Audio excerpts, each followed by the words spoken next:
Lors des précédents épisodes, tu as appris que la voix était le grand mystère de la vie.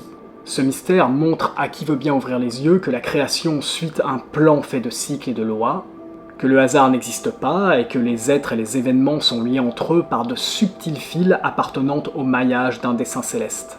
Tu as appris que vouloir entrer sur la voie signifiait vouloir résoudre l'énigme de l'existence afin de vivre en harmonie avec les volontés célestes inscrites dans les astres. Tu as déverrouillé les portes d'un lieu propice à l'étude de la voie grâce à 2 clés. 2 affirmations qui te prédisposent à aborder les enseignements et les pratiques que tu vas y découvrir. Tu as enfin poussé ces portes en t'engageant à accepter ce que marcher sur la voie implique. Alors aujourd'hui, il te faut faire le premier pas.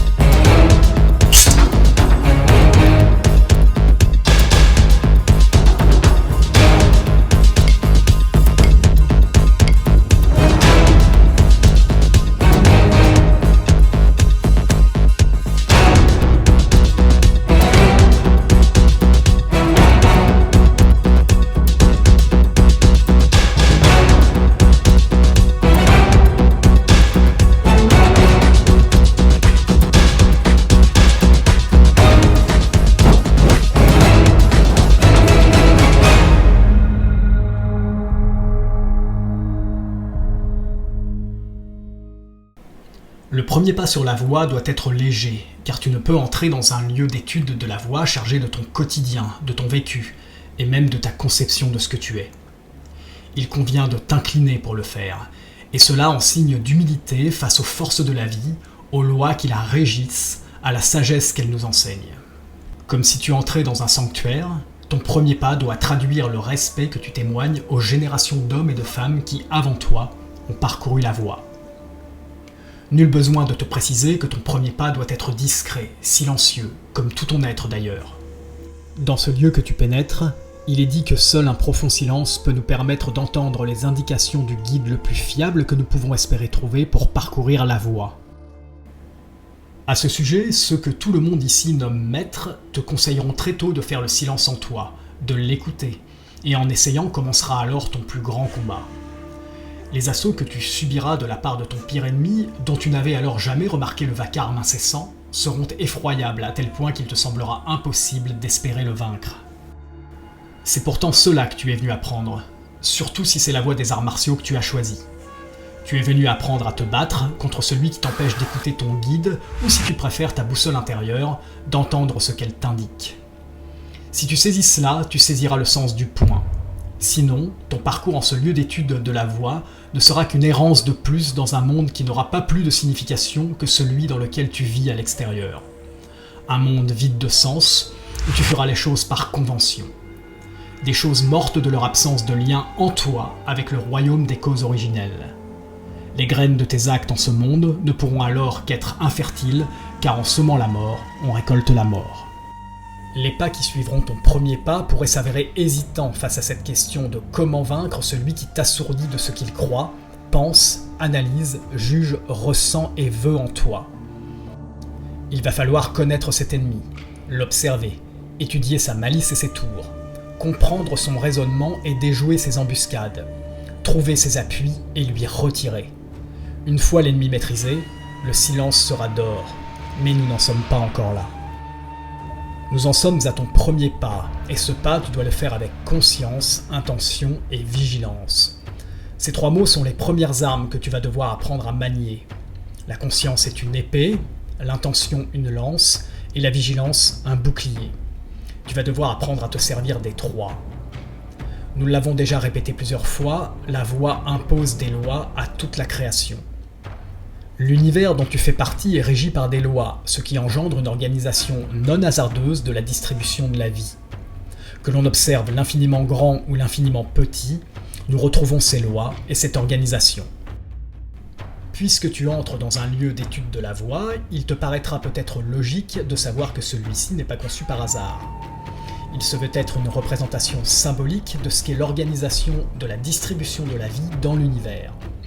Sache que ton évolution dans ce lieu va être aussi symbolique que tout ce qui s'y trouve.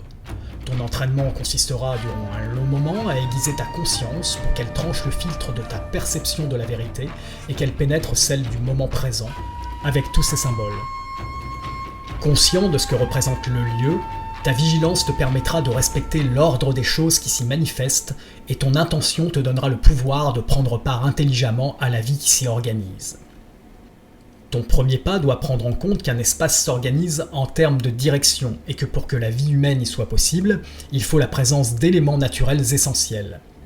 Suivant l'origine bouddhiste ou taoïste de ton art, il se peut que l'organisation du lieu d'étude de la voie varie sensiblement, mais traditionnellement, tu dois pouvoir y repérer les points cardinaux.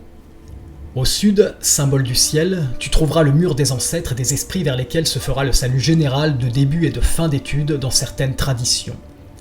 Face au sud se prendront les engagements, se témoigneront les marques de respect et de gratitude envers les forces invisibles ou les maîtres qui nous éclairent la voie. Le sud représente l'unité des principes, la source de toute chose, et le nord, symbole de la terre, représente la multitude des expressions et le principe récepteur. C'est de ce côté que tu te placeras en tant qu'élève, car c'est sur la terre que tu prends appui pour te tenir debout et ainsi te diriger vers le ciel. C'est à cette place que tu reçois les enseignements de ce qui est plus haut pour leur donner une expression, une manifestation sur la terre. L'est représente le feu, le soleil levant, et donc l'émergence des influences spirituelles conséquentes de la maturité de la pratique. Pour cette raison, c'est de ce côté que se placeront les élèves les plus avancés lors du salut général de certaines traditions. L'ouest représente l'eau, le commencement. C'est le côté où vont se placer les élèves débutants. Le centre est l'endroit où se tiendra le professeur ou le maître du lieu, car c'est du centre que vont s'ordonner harmonieusement les choses dans le lieu. Symboliquement, on entre dans le lieu de la voie par l'est. Ceci marque l'objectif à atteindre à chaque investissement du lieu. En d'autres termes, cela te dit que si tu entres ici, c'est dans l'objectif d'évoluer vers les plus hauts grades de la pratique et vers une compréhension spirituelle de celle-ci. On se dirige ensuite vers la terre pour symboliser le fait que le travail va se faire dans la matière, dans le corps, avec les lois auxquelles il est soumis. On longe donc le mur du nord pour aller jusqu'à celui de l'ouest afin de passer symboliquement par l'eau, parce que l'eau fertilise, purifie, réunit, mémorise et fluidifie. Elle nous prédispose donc à commencer la pratique. On revient ensuite du côté nord, prendre place face au sud, à l'endroit correspondant à notre niveau d'étude pour attendre le début de la séance marquée par un salut général. Ce dernier pourra se faire en ligne ou en cercle. Le cercle est lui aussi riche de symboles puisqu'il représente l'ensemble des participants unis vers le centre. Lors d'un salut de ce type, le professeur fait partie du cercle pour se tenir face à ce qui le réunit à ses élèves. Le centre, c'est l'axe autour duquel tourne la réunion des personnes présentes dans le lieu de la voie. Cet axe justifie l'unité créée. Au centre se trouve ce pourquoi tout le monde est présent en un temps précis. Il est souvent utile de le redéfinir oralement pour rappeler à chacun pourquoi il est là et ainsi accorder tous les participants. Comprendre la symbolique du cercle et du centre est d'une importance capitale sur la voie, car pour trouver son chemin, il nous sera constamment demandé de nous recentrer. Tu vois, ton premier pas te demande de savoir où tu mets les pieds. Si tu ne le sais pas, tu risques de faire un faux pas. Lorsqu'on fait un faux pas, on trébuche, on perd l'équilibre et parfois même on chute, on tombe. Et même si tomber est également très symbolique pour qui étudie la voie, on expérimente quand même moins de dommages en conservant son équilibre. Les professeurs d'arts martiaux devraient clairement informer leurs élèves de ce que signifie entrer sur la voie du guerrier avant même que ceux-ci ne franchissent les portes de leur dojo ou de leur kwon. Ils devraient les mettre au fait des dimensions symboliques et philosophiques qu'il est essentiel de comprendre au préalable pour ne pas transformer les pratiques en simples méthodes d'affrontement physique ou en gesticulation stylisée vide de sens. Perdre le sens sacré des choses est une véritable malédiction qui mènera l'homme à sa chute, à sa perte. Attention, la dimension sacrée des arts martiaux est très loin des concepts ésotériques aériens et folkloriques du New Age, bien au contraire. C'est une vision très terre-à-terre de ce qu'est l'homme au sein de l'univers. Ce qui y est enseigné se travaille, s'expérimente et se vérifie dans la matière et ne reste justement pas à l'état de concept. La dimension sacrée des arts martiaux ancre fermement l'être dans la réalité du corps et du moment. La sagesse qui s'en dégage est directement applicable dans le quotidien parce qu'elle met en évidence les lois de la nature et n'a pas de meilleur qualificatif que celui de bon sens. Un premier pas, pour qu'il ne soit pas un faux pas menant à une chute, doit être éclairé. Il lui faut de la lumière et des repères. Si on ne sait pas où il est avantageux d'aller, on risque de se perdre. La dimension sacrée des arts martiaux avait justement cette capacité à fournir des repères, c'est pour ça qu'on disait des écoles martiales traditionnelles qu'elles étaient des écoles de la vie. Cette dimension s'éteint par la volonté de l'époque qui pousse l'homme à souffrir des choix purement matérialistes qu'il pose. Les écoles d'arts martiaux ne sont plus des écoles de la vie, car l'homme moderne, formaté à croire qu'une vie ne puisse servir qu'à consommer et à nourrir un système asservissant, rejette cyniquement les sagesses et les traditions qui plaçaient autrefois l'humain, sa santé et son éducation au centre des préoccupations. Entraîné à la compétition, à la division, empoisonné par toutes les formes de nourriture qu'on lui vend et complètement insensibilisé à la question de l'existence, il est malade. Souffrant, il veut exprimer son mal-être par la violence, ou alors il cherche des sources de sécurité ou de bien-être folkloriques et illusoires. Une école de la vie lui propose des concepts qu'il déteste ou en lesquels il ne croit plus ou pas, comme le sens de l'effort, celui de l'honneur, la quête de la connaissance de soi ou encore la valeur des vertus. Non, il veut du fight, du stylé, du fun. Il veut être beau, fort, célèbre, riche. Il veut tout ça, tout de suite et sans effort. Conditionné à vivre à l'encontre des lois universelles, arrogant de l'illusion qu'il est libre et séparé de ses semblables, détaché de toute idée de responsabilité de sa souffrance et de celle du monde, appauvri intellectuellement et spirituellement, il tombe. Ce qu'on lui a mis en tête et devant les yeux dès son plus jeune âge a nourri son premier pas.